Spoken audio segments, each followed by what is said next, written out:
जय जय श्री राधे। गणेश चतुर्थी पर गणपति भगवान को कैसे स्थापित करें। सुंदर चौकी लें, आम का कोई पट्टा हो या कोई भी चौकी हो, सुंदर चौकी हो, उसके ऊपर एक पीला कपड़ा बिछाकर या रेड कलर का कोई भी कपड़ा लेकर आप उसके ऊपर चावल की एक ढेरी लगा दें। चावल की ढेरी लगाने के पश्चात आपने दूर्वा थोड़ी सी और कुशा लेकर उस चावल की ढेरी के ऊपर रखकर आपने गणपति भगवान को स्थापित करना है।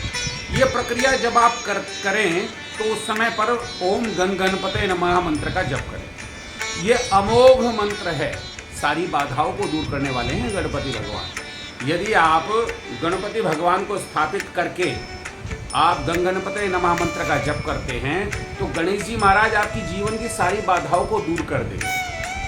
गणेश जी महाराज को स्थापित करने के पश्चात आपने गणेश जी भगवान पर गंगा जल का छींटा लगाना है, पंचामृत का छींटा लगाना है। देखिए, पंचामृत में आपने दूध, दही, शहद और घी और बूरा, ये 5 अमृत हैं। दूध, दही, शहद, घी और बूरा, इनको मिलाकर आपने पंचामृत तैयार करना है।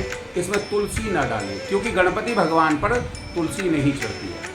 गणपति भगवान पर आपने गंगा जल का छींटा लगाने के पश्चात पंचामृत से छींटा लगाकर फिर शुद्ध जल से स्नान करा के कलावा आदि जो भी पीला वस्त्र या ग्रीन कलर का कोई भी वस्त्र आप चढ़ा सकते हैं गणपति पर, क्योंकि गणेश जी का जो रंग है वो प्रिय है। हरा रंग गणपति को प्रिय है क्योंकि बुद्ध के अधिष्ठाता देवता हैं गणपति भगवान, बुद्धि को प्रदान करने वाले हैं। तो आपने करना क्या है, गणपति भगवान पर वस्त्र चढ़ाया, उसके बाद कुमकुम आदि से भगवान गणपति को तिलक करके अक्षत पुष्प आदि चढ़ाकर सुंदर फल और भगवान को नैवेद्य क्या चढ़ाना है। नैवेद्य क्या प्रिय है, मोदक प्रिय मुद मंगलदाता। गणपति भगवान को मोदक बहुत प्रिय है। मोदक चढ़ाने से आपका सारा मंगल कर देंगे गणपति भगवान। लेकिन ये आप प्रक्रिया करते रहें, ये जो भी आप वस्तु चढ़ा रहे हैं, आप कुछ करें या ना करें, केवल ओम गण गणपते मंत्र का जप करते रहें। वस्तुएं जो मैंने आपको भगवान को चढ़ाने की जो वस्तु हैं वो आप चढ़ाइए और गणपति भगवान से अपनी एक कामना बोलते हुए, कोई भी एक कामना, 5 दिन यदि आप गणपति स्थापित करते हैं तो वो एक कामना को सिद्ध करने के लिए गणपति से प्रार्थना करें। गण गणपते नमः का कम से कम 108 बार जप करें क्योंकि अमोघ मंत्र है, बहुत जल्दी काम करने वाला है। जैसे बीज के अंदर पूरा विशाल वृक्ष छुपा होता है, ऐसे ही ये बीज मंत्र है गं गणपते नमः। गं गणपते नमः मंत्र का जप करते हुए पुष्प आदि से श्रृंगार करके सुंदर गणपति भगवान को स्थापित कीजिए और गणपति भगवान की मंगल आरती कीजिए। आप इस बार गणपति भगवान को पूरे विधि विधान से स्थापित करके और आप देखिए कितना सुंदर फल आपको प्राप्त होगा। अगर आप सारी प्रक्रिया नहीं कर सकते हैं तो किसी ब्राह्मण देवता को बुलाकर आप गणपति स्थापित करें, लेकिन विसर्जन वाले दिन हवन अवश्य कराएं। ऐसा कहा जाता है कि कार्य पूर्ण करने के लिए पूर्णाहुति बहुत आवश्यक होती है। विसर्जन लोग ऐसे ही कर देते हैं। प्रयास करें कि जब भी आप गणपति आप 3 दिन के रखें तो तीसरे दिन हवन अवश्य कराएं। उसके बाद छोटे छोटे बटुकों को, छोटे छोटे बच्चों को, क्योंकि गणपति भगवान को छोटे बच्चे बहुत प्रिय हैं, उनमें लड़के जो हैं वो विशेष आपने रखने हैं।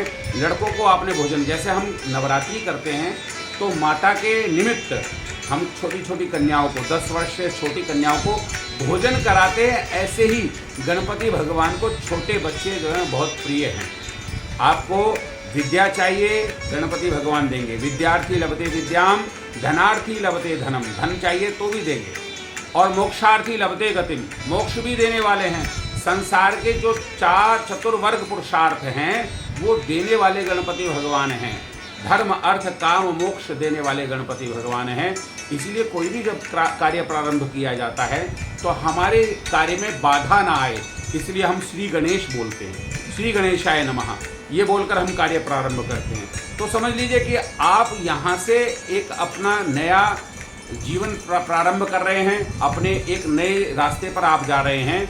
यदि आपने पहले कभी गणपति नहीं रखे हैं तो गणपति भगवान को स्थापित कीजिए और देखिए आपके जीवन में मंगल होने लग जाएगा, सारी बाधाएं दूर होने लग जाएंगी। क्योंकि करने कराने वाले तो परमात्मा हैं, लेकिन आपको यदि प्रेरणा मन में आ रही है कि गणपति हम स्थापित करें तो इस बार आप गणपति इस प्रक्रिया से स्थापित कीजिए और गणपति भगवान का पूजन कीजिए। जय जय श्री राधे, जय जय श्री राधे।